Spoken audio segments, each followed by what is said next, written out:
Là, on se revoit pour les exercices de la leçon précédente qui était le Z, mais qui s'écrivait avec S. Donc là, l'exercice, il dit « Remets les syllabes dans l'ordre pour écrire des mots ». On a ze, va, li, ne, cui, zi, man, gour, ze et di. Là, les syllabes sont mélangées. Vous allez les remettre dans l'ordre pour avoir des mots. Je vous laisse quelques instants pour voir votre exercice.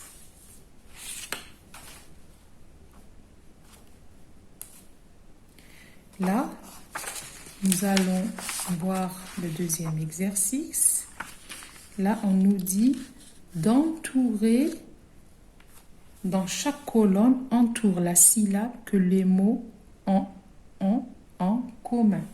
Donc là, j'ai écrit avec un fluorescent. Ce fluorescent, il ne se voit pas. Donc là, on a la tisane, le visage, le mimosa, le rasage. Ici, on a la visite. On a la visite. On a un cuisinier.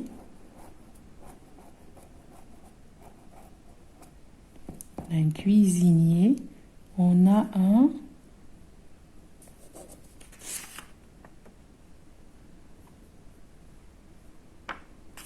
hésité. J'aurais dû pas utiliser ce fluorescent. Et on a le parasite. On a le parasite. Voilà. Donc, la deuxième colonne, on a la visite, un cuisinier, hésiter et le parasite. Le troisième, nous avons l'oiseau, nous avons le museau, nous avons le réseau et nous avons le roseau. Le quatrième, nous avons le blouson, la liaison, la maison et la prison. Donc là, qu'est-ce qu'on vous demande? On vous demande d'entourer la syllabe, juste la syllabe que les mots ont en commun. La syllabe, les enfants. J'ai pas dit le mot, juste la syllabe. D'accord? Je vous laisse un moment pour consulter votre exercice.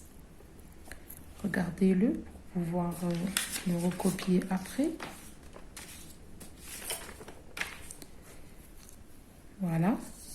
Là maintenant, nous allons prendre connaissance d'une nouvelle leçon. On va prendre connaissance d'une nouvelle leçon.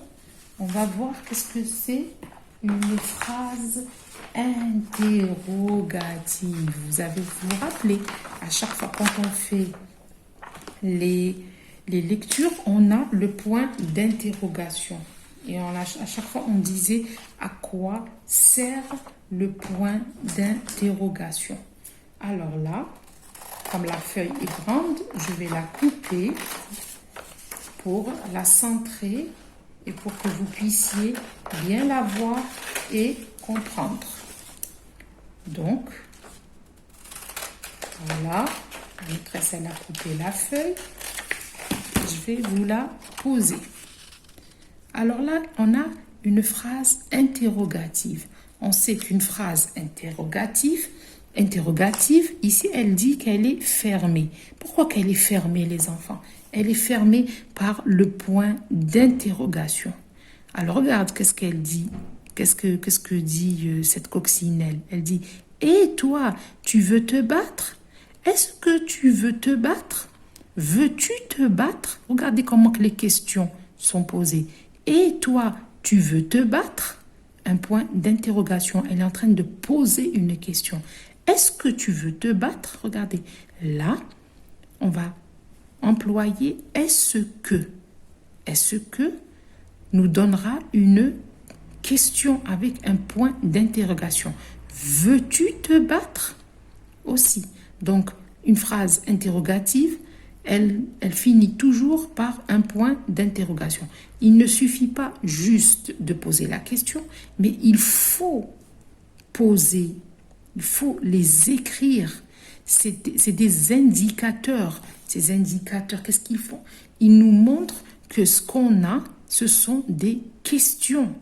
Donc, là, cet indicateur, c'est l'interrogation, c'est le point d'interrogation. Et ça, c'est une phrase interrogative. Alors, on va dire, alors pour poser une question, on va utiliser est-ce que ou bien veux-tu, et on finit notre phrase avec un point d'interrogation pour avoir la réponse qui est oui ou non. Quand on pose une question, on attend toujours une réponse. Cette réponse, elle va finir ou c'est par oui ou par non. Par exemple ici, et toi, tu veux te battre? Alors tu veux te battre. Moi, je ne veux pas me battre. Alors je vais dire non, je ne veux pas me battre. Est-ce que tu veux te battre? Oui, je veux me battre. Oui, eh bien, des fois c'est oui, des fois c'est non. Veux-tu te battre? Non, je ne veux pas me battre. Donc, quand j'utilise le oui et le non, c'est pour donner une réponse. Et quand j'utilise est-ce que et veux-tu, ou bien tu veux te battre, par exemple tu veux, là c'est pour poser une question et elle me donnera quoi? Une phrase interrogative. Alors regardez les enfants, je vais enlever cette phrase et je vais dire, regardez, qu'une phrase interrogative pose une question et finit par un point d'interrogation. Une phrase interrogative pose une question et finit par un point d'interrogation. Exemple, où vas-tu? Regardez, où vas-tu? Je vais à l'école. Où vas-tu? Je vais aller dormir. D'accord les enfants? Voilà, donc j'espère que vous avez compris cette leçon. Elle est très simple. Elle est très très simple mes enfants. Là, nous allons passer à des exercices. Enfin, c'est un exercice, ce n'est pas des exercices. C'est juste un exercice.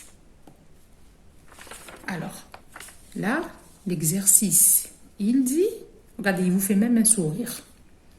Il vous dit, colorie en orange les phrases qui sont des questions. Vous allez prendre un crayon de couleur orange et vous allez colorier les phrases que vous trouvez que c'est des questions. Donc, vous savez comment on trouve la question. Donc, ça va être très simple. Est-ce que tu aimes le vert? Que c'est beau! Vas-tu à la piscine? Il dort. Quand arrives-tu?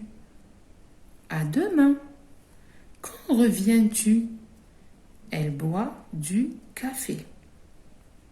Donc, regardez la ponctuation qui a été utilisée et celle que vous jugez que c'est une phrase interrogative, vous allez la colorier en orange. Et celle que vous jugez que ce n'est pas une phrase interrogative, vous ne la touchez pas, vous la laissez. D'accord? Bon, donc là, cette séance est terminée. Je vais vous laisser en vous disant à la prochaine séance pour la correction de ces exercices. Bisous mes enfants.